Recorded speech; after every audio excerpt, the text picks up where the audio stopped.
Bonjour, bienvenue dans ce nouveau numéro de l'Hebdo des marchés. Nous avons profité cette semaine d'une conférence organisée par la banque privée du groupe Banque Populaire où le ministre des Finances était invité pour parler à un parterre d'économistes et de chefs d'entreprise marocains. Pour l'interpeller, lui, concernant les prévisions de croissance de cette année, faut-il les revoir d'un côté et d'un autre côté interpeller Moustapha Al-Jay, directeur du pôle banque privée chez le groupe Banque Populaire, sur les placements patrimoniaux à privilégier en 2016.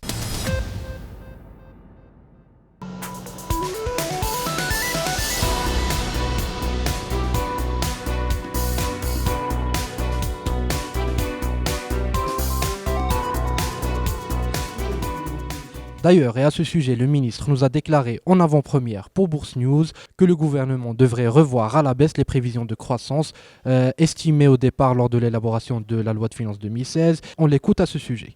La croissance sera probablement révisée parce que les éléments qui ont conduit à cette prévision ont changé, mais au niveau de l'exécution budgétaire, au niveau encore une fois des recettes et des dépenses de l'État, je pense que nous serons en ligne avec les objectifs de la loi de finances. Pour la partie agricole, il y a une très grande satisfaction aujourd'hui de la réactivité du ministère de l'Agriculture sur haute orientation de Sa Majesté pour mettre en place un plan anti-sécheresse de 5,3 milliards de dirhams pour sauvegarder le cheptel, pour alimenter en eau potable les zones reculées. Disons, l'ajustement de la croissance aujourd'hui n'est pas problématique dans la mesure où nous allons continuer bien entendu à trouver les moyens pour passer ce cap de 2016. On devrait attendre le résultat de la récolte céréalière pour ajuster la croissance de cette année 2016. Deuxièmement, et pour soulager la liquidité des entreprises marocaines, le ministre a promis une accélération des remboursements de crédits de TVA. Face à une conjoncture qui n'est pas extrêmement favorable, j'allais dire, le ministère de l'économie et des finances et la direction générale des impôts comptent accélérer le remboursement de la TVA. La TVA à l'export, donc l'article 103, mais également la TVA le remboursement de TVA sur les logements sociaux et le fameux butoir pour lequel le gouvernement a pris un engagement après avoir apuré l'ensemble des dossiers dont le butoir est inférieur à 20 millions de dirhams. Nous avons attaqué tous les dossiers dont le butoir est entre 20 millions de dirhams et 500 millions de dirhams en 3 ans. Donc, j'ai demandé à la Direction générale des impôts d'accélérer le remboursement de ce butoir.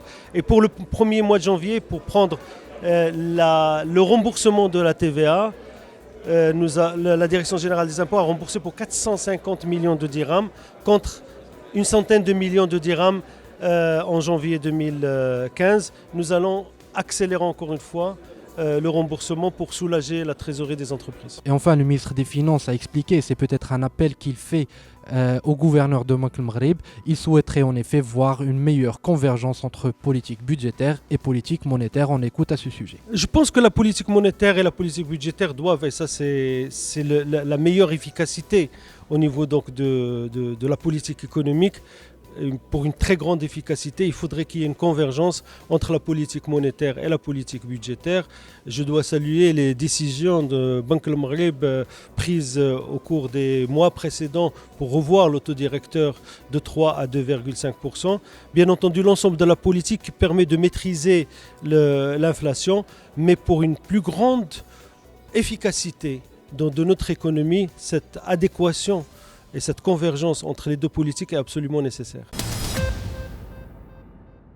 Je suis avec M. Moustapha Al-Jay qui est directeur du pôle banque privée chez la Banque Populaire. Monsieur Jay, bonsoir. Alors, vous avez entendu le discours du ministre. Est-ce que pour vous, c'est rassurant? Tout à fait. C'est un discours d'abord de grande qualité, très dense. Il a fait un tour d'horizon sur l'économie marocaine et très rassurant, puisque M. le ministre a pratiquement fait un bilan, donc, comme vous avez vu, de l'année 2015. Et il a annoncé aussi les projections de 2016. Et il a annoncé quelques mesures phares et il a un peu écouté nos clients et leurs doléances. Il avait pris un peu leurs remarques pour essayer donc d'affiner un certain nombre de sujets et revenir. Et honnêtement, on est très content de cette rencontre, très fructueuse pour notre clientèle. Vous, banque privée, dans ce contexte économique actuel, qu'est-ce que vous préconisez à vos clients globalement par classe d'actifs? Donc nous, pour l'année 2016, nous savons que c'est une année où la croissance va être un peu atone et les marchés vont être un peu, je dirais, difficiles entre guillemets. Nous recommandons à nos clients des placements à capital garanti, c'est très important, et surtout un certain nombre de placements sur les taux, sachant qu'au niveau du marché secondaire, vous connaissez la situation, et également au niveau d'un certain nombre de PCVM, les taux sont assez bas.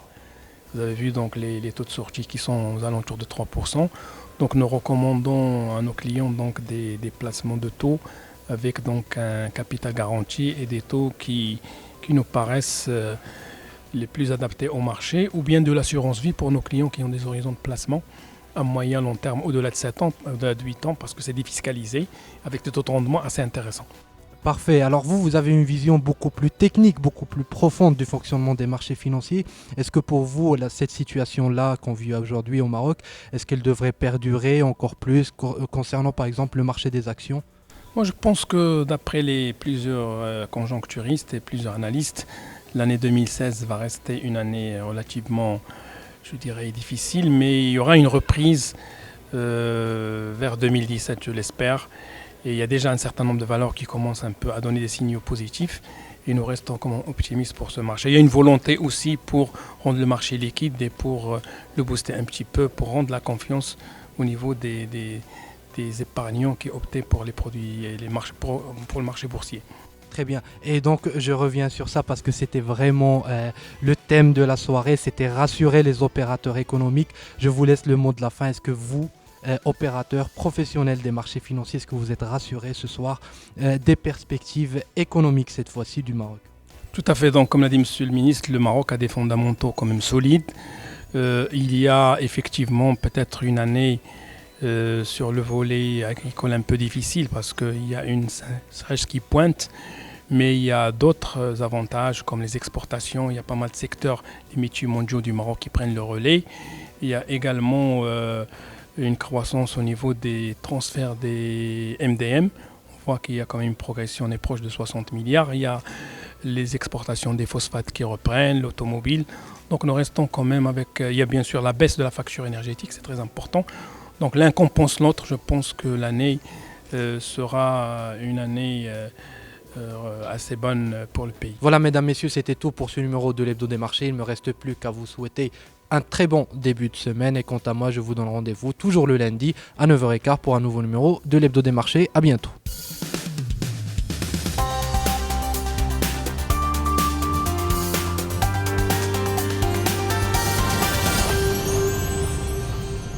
Cette émission vous a été présentée par CIH Bank.